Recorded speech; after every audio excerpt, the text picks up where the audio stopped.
welcome to Ask Kristen. I landed in the ocean.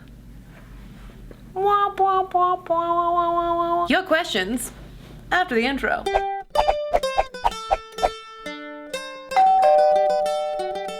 So hello everybody, as you can probably tell, I am not at home, but I am at work on the set of Herstory, the Stuff Mom Never Told You history show that you should totally be watching if you haven't already. And if you have, then forget what I just said. No, actually just watch all those videos again. To kick things off, I wanted to share a few comments from last week's video on Don't Fear the Breakup, because you all really spoke from the heart, and I appreciate that. BB Cat said, I always remind myself that no one ever died of a broken heart. I know at the end of various relationships, it's always felt like love will never happen again, but I always reminded myself to keep trying because I felt the same thing the last time and was proven wrong. Liza G said, I'm terrified that I will be alone forever. What if I go through life without ever being in love? I think a lot of people are terrified of ending up alone, and that maybe it would be helpful to change that what if mentality to a what is. If you spend so much time being terrified over a future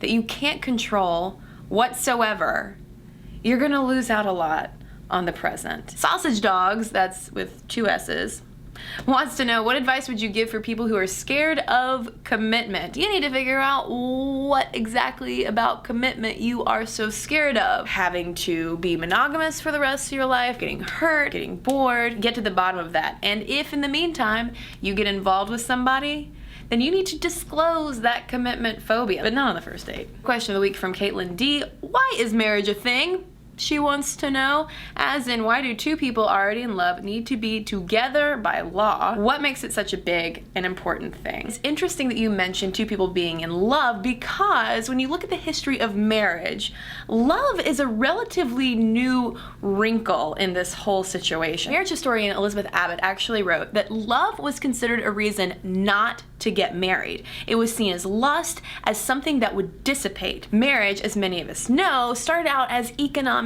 arrangements. Marriages were extremely successful ways to do things like bond families together, bond larger communities together, combining resources, maintaining peaceful relationships, even brokering diplomatic unions. Obviously, there's the whole procreation aspect. So this brand of marriage as economic arrangement goes on for centuries. It's not until the Industrial Revolution that we start to see the shift of marriage away from just being a practical financial arrangement to perhaps a union of 2 people who are genuinely in love and want to be all like, I love you, I love you. For example, in 1840, the wedding between Queen Victoria and Prince Albert was a huge deal. If you think that Kate Middleton and Prince William was a big deal, forget about it. It was hailed as revolutionary for being a love union. As a symbol of how big of a deal this wedding was, the reason why brides often wear white these days,